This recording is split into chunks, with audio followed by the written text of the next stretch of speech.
Parabéns a você que tem dedicado o seu tempo para estudar a lição da Escola Sabatina. Hoje nós iremos estudar a lição de domingo, dia 9 de julho, a importância da unidade. Antes desse estudo, convido você a orar comigo agora. Pai bondoso, que bom estarmos aqui reunidos para estudarmos a lição da Escola Sabatina. Pedimos a tua orientação agora, em nome de Jesus. Amém. Convido você a pegar a sua Bíblia e vamos ler o livro de 1 Coríntios, capítulo 1, verso 10 até o verso 13. Por favor, vamos à leitura. Rogo-vos, irmãos, pelo nome de nosso Senhor Jesus Cristo, que faleis todos a mesma coisa e que não haja entre vós divisões. Antes sejais inteiramente unidos na mesma disposição mental e no mesmo parecer. Pois a vosso respeito, meus irmãos, fui informado pelos da casa de Cloe de que há contendas entre vós. Refiro-me ao fato de cada um de vós dizer: eu sou de Paulo, e eu de Apolo, e eu de Cefas, e eu de Cristo. Acaso Cristo está dividido? Foi Paulo crucificado em favor de vós, ou fostes porventura batizados em nome de Paulo? Dou graças a Deus, porque a nenhum de vós batizei, exceto Crispo e Gaio. Então vejam, Paulo está aqui orientando, os cristãos acerca da unidade.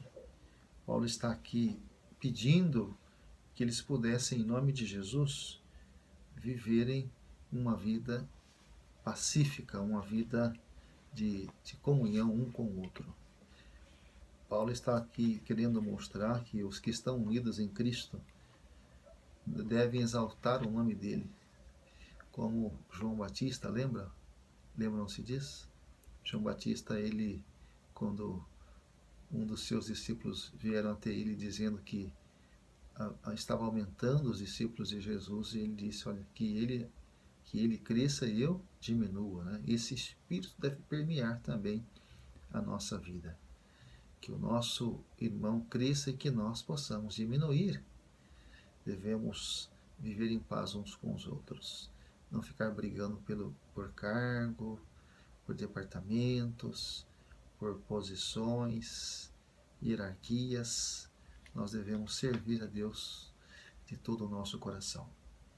Uma outra coisa também importante é que Cristo não está dividido. Por isso devemos seguir seu exemplo e nos unir. Quando olhamos o livro de João 13, ali, o que nós encontramos? Jesus, ele se humilhando, Jesus, ele se tornando servo, lavando os pés dos discípulos. Então, se você quer ser o maior, você tem que servir. Então, Paulo, ele refuta todas as alegações de que seu evangelho não havia sido dado por Deus. Quando nós olhamos o livro de Gálatas, capítulo 2, verso 1 e verso 2, o que nós encontramos? Encontramos Paulo falando a respeito da viagem que ele estava fazendo agora a Jerusalém, depois de 14 anos como evangelista, como missionário, como apóstolo, pregando aos gentios. Capítulo 2 de Gálatas diz assim, verso 1 e 2. 14 anos depois subiu outra vez a Jerusalém, com Barnabé levando também a Tito. No verso 2 ele diz, subi em obediência a uma revelação, e lhes expus o evangelho que prego entre os gentios, mas em particular aos que pareciam de maior influência, para de algum modo não correr ou ter corrido em vão.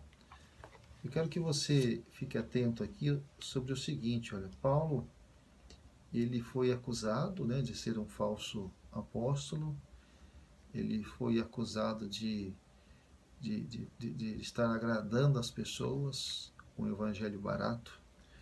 E esses falsos mestres da Galácia, eles declararam que o evangelho de Paulo não estava em harmonia com o de Pedro e os outros apóstolos também. Eles diziam que Paulo era um traidor. E em resposta a essa acusação, Paulo narrou a viagem que havia feito a Jerusalém, cerca de 14 anos após a sua conversão. embora não tenhamos certeza de quando exatamente essa viagem aconteceu, nenhuma viagem na antiguidade era um empreendimento fácil. Hoje tudo mais fácil, né? Carro, ônibus, moto, trem, avião, né? E navio. Naquele tempo era tudo mais difícil. Se ele viajou por terra de Antioquia para Jerusalém, essa viagem de 501 quilômetros teria levado pelo menos 3 semanas e teria envolvido todos os tipos de dificuldades e perigos.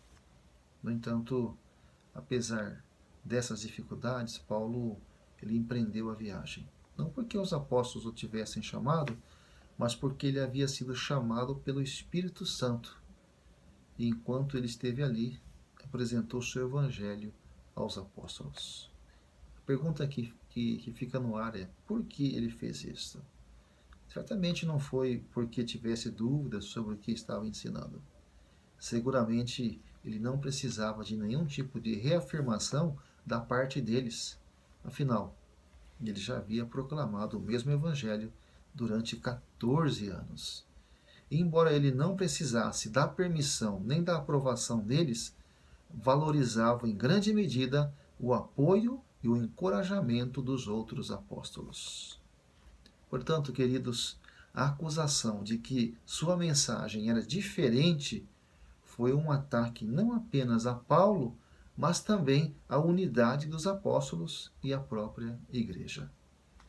Manter a unidade apostólica era fundamental, pois uma divisão entre a missão de Paulo aos gentios e a igreja matriz em Jerusalém teria trazido consequências desastrosas. Uma coisa você precisa parar e pensar: sem harmonia entre os cristãos, gentios e judeus, Cristo estaria dividido e seria frustrada toda a energia que Paulo havia dedicado e esperava dedicar à evangelização do mundo pagão. Este pensamento está na Epístola aos Gálatas, de Grand Rapids, Michigan, William Yardemos. Uma coisa que eu preciso deixar aqui para você como pergunta é: quais questões ameaçam a unidade da igreja hoje? O que tem causado desunião? Muitas vezes é inveja, não é? Muitas vezes é a cobiça, outras vezes é a pessoa falar mal do outro. Muitas vezes o que causa desunião na igreja é exatamente aquela luta, né, por hierarquia, por cargos, a falta de consagração, a falta de leitura da Bíblia, de estudo da lição, falta de participação nos cultos, falta de compromisso, comprometimento com Deus. Então, como é que nós podemos lidar com essas situações? Nós devemos nos colocar nas mãos de Deus, pedir que Deus nos oriente, que Ele nos dê sabedoria para administrarmos tudo isso. Que você e eu possamos nos atentar para as coisas mais importantes da nossa fé, nossa comunhão com Deus. E aí não teremos tempo para ficar olhando a vida do outro e não ficar perdendo tempo com coisas que não têm tanta assim importância. Então, amados, vamos ser unidos, vamos falar e viver aquilo que Deus nos ensina. Você deseja isso para a sua vida? Parabéns, então. Vamos orar? Obrigado a Deus, porque o Senhor nos ensinou hoje a sermos unidos, que o Senhor nos contagie com a Tua presença, com a Tua bênção, e que possamos seguir esses conselhos praticando na nossa vida. Pedimos e agradecemos por Jesus. Amém. Que Deus te abençoe. Um grande abraço.